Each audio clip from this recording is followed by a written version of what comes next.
Mi nombre es José Ángel Ríos Mejía. Mi nombre es Jessica Tatiana Rojas Muñoz. Mi nombre es Juan Diego Melo. Laboratorio de Ley de Ohm y circuitos resistivos. El voltaje se define como la diferencia de potencial entre dos puntos del campo eléctrico, es decir, es el conductor o impulsor de la corriente. Bien, vamos a definir ahora qué es la corriente. Como ya habíamos definido previamente el voltaje, este dota de energía a los electrones. Con esta energía los electrones se mueven a lo largo del circuito y a este movimiento que representan estos electrones se define como la corriente.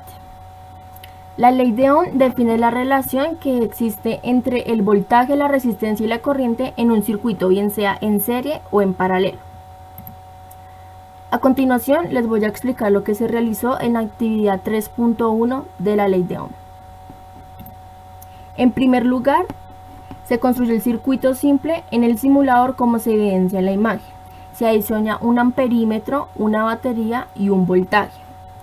Bien, en segundo lugar, se van adicionando baterías de 30 voltios y se va midiendo la corriente y el voltaje. Con una batería nos da una corriente de 2 amperios y un voltaje de 30 voltios. Con dos baterías cargadas de 30 voltios nos da una corriente de 4 amperios y un voltaje de 60 voltios. Con tres baterías, una corriente de 6 amperios y un voltaje de 90 voltios. Con 4 baterías, una corriente de 8 amperios y un voltaje de 120 voltios. Y con 5 baterías, una corriente de 10 amperios y un voltaje de 150 voltios. Se registraron los datos obtenidos en la siguiente tabla. Como se puede evidenciar, a medida que el voltaje va aumentando, la corriente también aumenta. Se graficó voltaje versus corriente y se obtuvo que en esta gráfica nos representa una regresión lineal entre el voltaje y la corriente y nos explica que a medida que el voltaje aumenta, la corriente va a aumentar. Como nos dice la fórmula de la ley de Ohm, el voltaje es directamente proporcional a la corriente. Mi compañera en la parte anterior definió lo que era el voltaje, la corriente, y del laboratorio de ley de Ohm realizó lo que es el apartado 3.1. En este caso vamos a mirar lo que es el apartado 3.2. Entonces, teníamos que implementar mediante la herramienta virtual dos circuitos, uno en serie, uno en paralelo.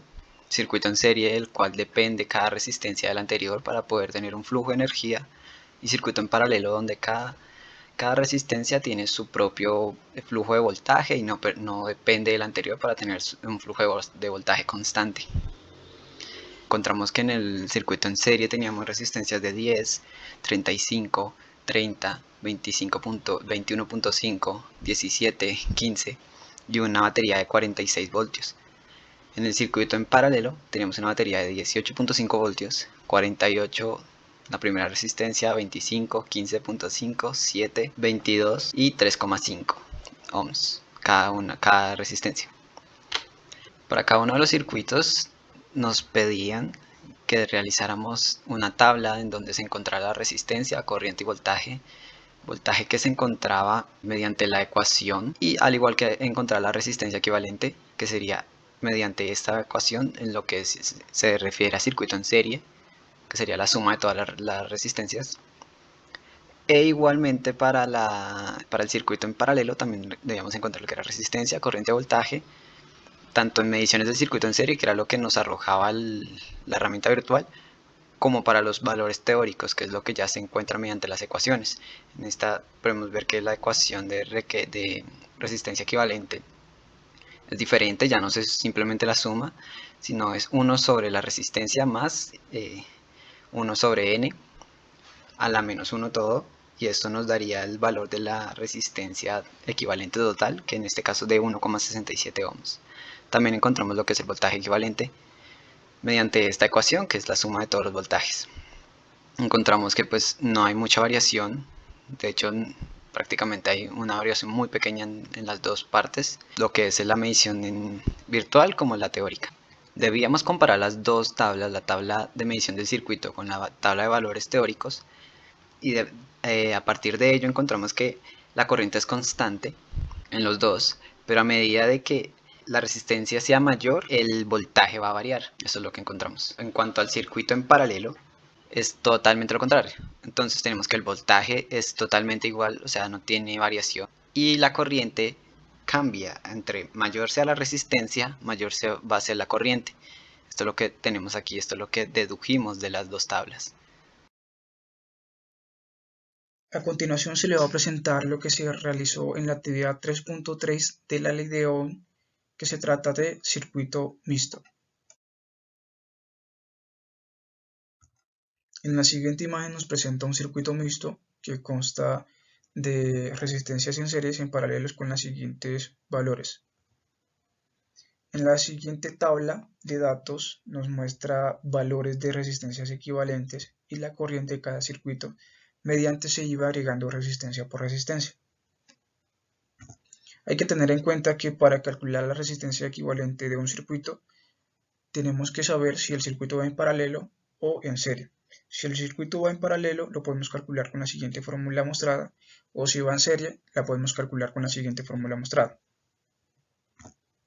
Mediante esta tabla podemos realizar la gráfica en donde nos muestra realmente cómo cambia la corriente respecto a la resistencia equivalente, como nos muestra la siguiente.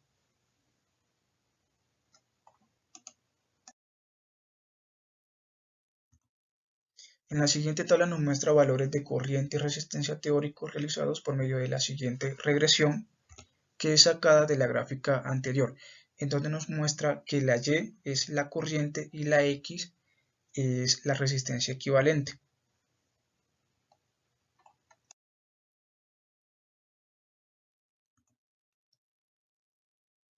En la siguiente tabla nos muestra los datos del voltaje calculado de cada caso con respecto a los datos obtenidos por medio de la regresión, en donde se utilizó la ecuación exponencial de la gráfica para calcular la corriente y después hacer la multiplicación con cada resistencia equivalente, teniendo así el valor teórico del voltaje en cada circuito. Después hacemos una comparación del valor teórico con el valor experimental, calculando así el error porcentual entre estos dos valores, obteniendo los siguientes datos. En la primera nos dio 1.36, en la segunda 12.2, en la tercera 19.5, en la cuarta 1.58 y en la quinta 4.53. Laboratorio de reglas de Kirchhoff. En primer lugar, tenemos que tener en cuenta que hay dos leyes. La primera ley es la ley de los nodos, que nos dice que la sumatoria de corrientes tienen que ser igual a 0.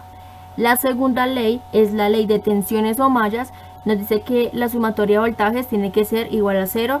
Tenemos que saber identificar qué son mallas y qué son nodos, como se evidencia en la imagen. A continuación les voy a explicar la actividad número 1 de las leyes de Kirchhoff. En primer lugar, se ensambla el circuito con 4 resistencias y 3 baterías, como se evidencia en la imagen. Luego de esto se van a asignar valores en cada uno de los elementos, teniendo en cuenta la polaridad de las fuentes. Tenemos que identificar de izquierda a derecha cada una de las mallas y en el sentido en el que van, en este caso sentido horario. Se van a medir los voltajes en cada una de las mallas y se van a asignar en las siguientes tablas. En la malla número 1 se evidencia cada uno de los elementos que se encuentran en ella y la sumatoria de estos es la sumatoria del voltaje, así como en la malla 2 y en la malla 3. Luego de esto se mide en cada una de las resistencias la corriente. En la primera resistencia nos da una corriente de 0.15 amperios, en la segunda de 0.28 amperios, en la tercera de 0.63 amperios y en el último resistor de 0.50 amperios. Luego de esto nos piden resolver el circuito teóricamente y se resuelve de la siguiente manera. Tenemos que tener en cuenta en primer lugar las convenciones de signos para las FEN y para los resistores. Bien, como ya sabemos que esta es la malla 1, la malla 2 y la malla 3, vamos a iniciar. Malla 1, nos encontramos con una fuente que va de positivo a negativo, como acá nos dicen que de positivo a negativo, la fuente va a ser negativa, por eso acá va menos 20 voltios. Luego nos encontramos con una resistencia de 45 ohmios. La corriente va subiendo y el recorrido va hacia abajo. Cuando esto pasa, es positivo el resistor, por eso acá va más 45 ohmios en I1. Luego nos encontramos con un resistor de 50 ohmios y la corriente va subiendo y el recorrido va hacia abajo, por eso también va positivo. Se iguala a 0 y como ecuación número 1 tenemos que 95 ohmios en I1 más 45 ohmios en I2 es igual a 20 voltios. Luego seguimos con la malla número 2. Nos encontramos con una fuente que va de positivo a negativo, entonces va a ser negativo. Luego nos encontramos con un resistor de 45, como ya les expliqué, la corriente va subiendo, el recorrido va hacia abajo, por eso es positivo. Luego tenemos una resistencia de 60 ohmios, como la corriente va subiendo, el recorrido va hacia abajo, también es positivo. El 45 se comparte en la malla 1 y en la malla 2, por eso acá se pone más 45 en I1. Luego seguimos con una fuente de 30 voltios y va de negativo a positivo. Cuando va de negativo a positivo, la FEM va a ser positiva, por eso acá va más 30 voltios. Se iguala a 0 y como ecuación número 2 tenemos que 10 voltios es igual a menos 45 en I1, menos 105 en I2 y menos 60 en I3. Bien, seguimos con la malla 3. Nos encontramos con una fuente que va de negativo a positivo, por eso va a ser 30 voltios positivo. Luego una resistencia de 60 que se comparte en I2 y en I3, por eso se ve acá evidenciado con el signo positivo, ya que la corriente va subiendo y el recorrido va hacia abajo. Por último nos encontramos con una fuente de 40 voltios, como va de positivo a negativo y según la convención de signos va a ser negativo. Se iguala a 0 y por tercera ecuación tenemos que 10 voltios es igual a 120 en I2 más 65 en I3. Con la ayuda de una calculadora de sistema 3×3 vamos a asignar cada uno de los valores, dando como resultado que en la corriente 1 va a ser menos 0.29 amperios, en la corriente 2 1.06 amperios y en la corriente 3 menos 2 amperios.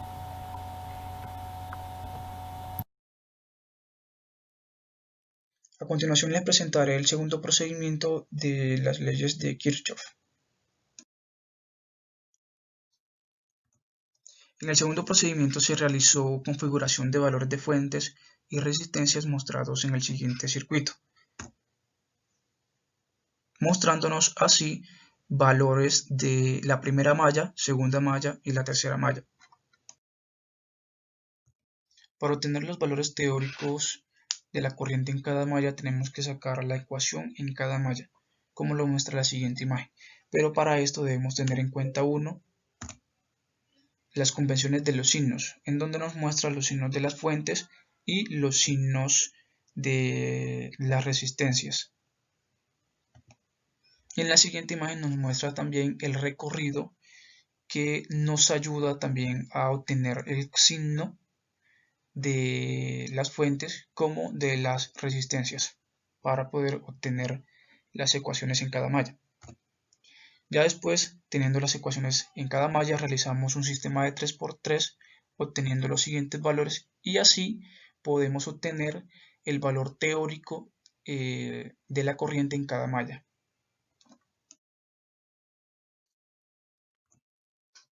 En la siguiente tabla nos muestra los datos de la corriente en la resistencia 4 con respecto al cambio del voltaje 1 desde menos 120 a 120. En la siguiente gráfica nos muestra el cambio de la corriente en la resistencia 4 con respecto a los datos positivos y negativos en el voltaje 1. Esta gráfica nos muestra que si el voltaje aumenta en valores positivos y aumenta en valores negativos, la corriente disminuye en valores positivos y disminuye también en valores negativos.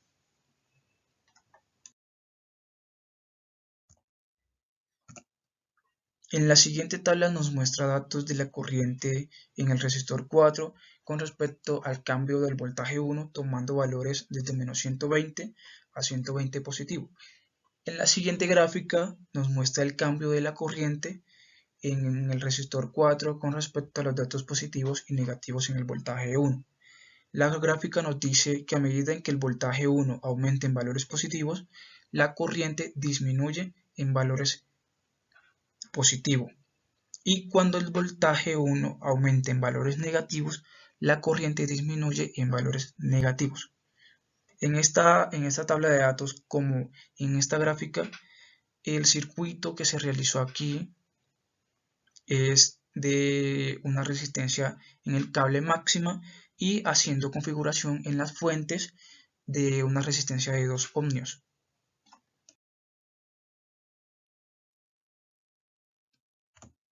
Comparación de comportamiento en las siguientes gráficas. En la primera gráfica, que es perteneciente a la tabla 1, es del circuito normal, y en la segunda gráfica, que es perteneciente a la tabla 2, es del circuito con una resistencia en el cable máxima y resistencia en las fuentes de 2 ohmios. Como vemos, tienen el mismo comportamiento en las dos gráficas. Y las dos nos dicen que a medida que aumente el voltaje, la corriente disminuye. Comparación en los datos de cada tabla. En la primera tabla nos muestra un circuito normal, que son datos de corriente en el resistor 4 con respecto al cambio del voltaje 1 tomando valores desde menos 120 voltios a 120 voltios positivos. Y en la tabla 2 es de un circuito con una resistencia máxima en los cables y fuentes con valores de 2 ohmios de resistencia, teniendo datos de corrientes en el resistor 4 con respecto al voltaje 1, tomando datos desde menos 120 voltios a 120 voltios. Si hacemos comparaciones de los datos de cada tabla, viendo en la tabla 1, tomando el voltaje de 120, obtuvo una corriente en el resistor 4 de 171. Y si tomamos un dato de la tabla 2, tomando el voltaje de 120, tuvo una corriente en el resistor 4 de 147.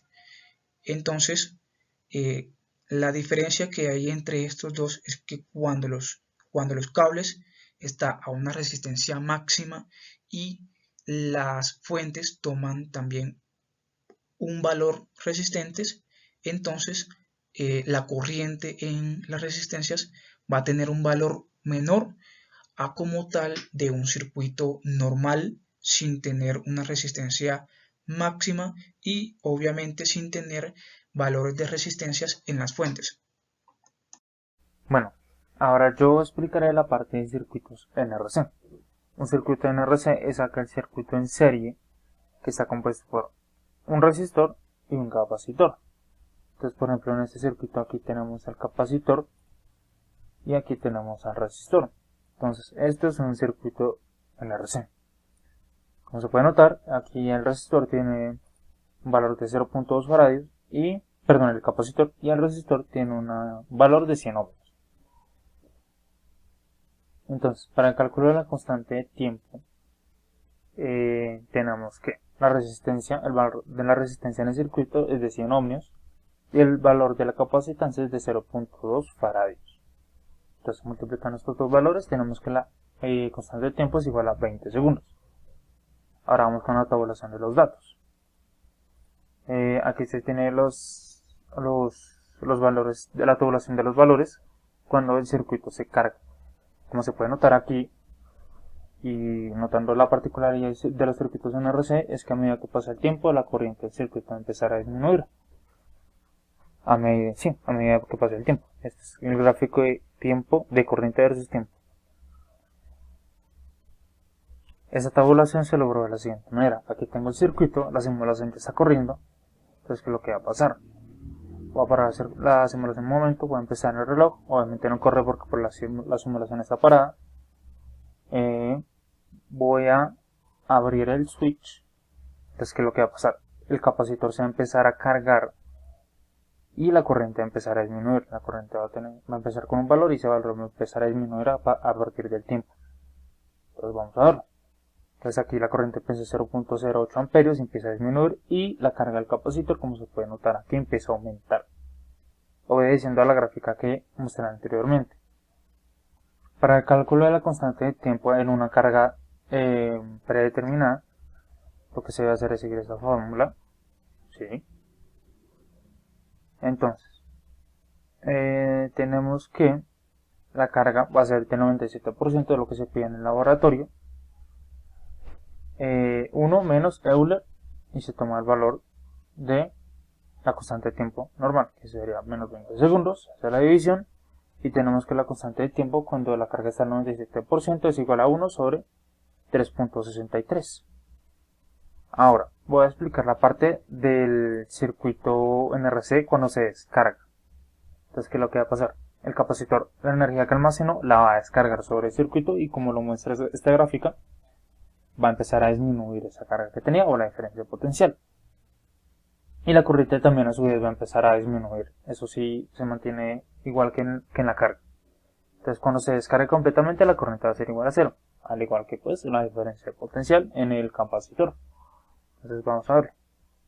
Entonces aquí vemos que el capacitor ya está cargado.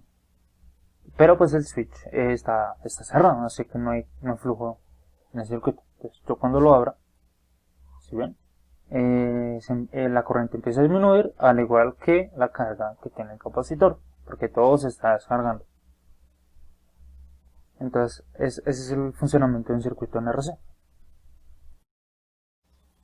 Bueno, ya para concluir se puede decir que hemos verificado el funcionamiento del modelo planteado por la ley de Ohm, que dice que la diferencia de potencial del circuito es directamente proporcional a la corriente del mismo. También podemos decir que la ley de Kirchhoff nos enseña el funcionamiento de un circuito cuando hay dos o más fuentes de corriente. Y también con circuitos NRC se comprobó que la corriente del circuito cambia a través del tiempo. Y eso es todo.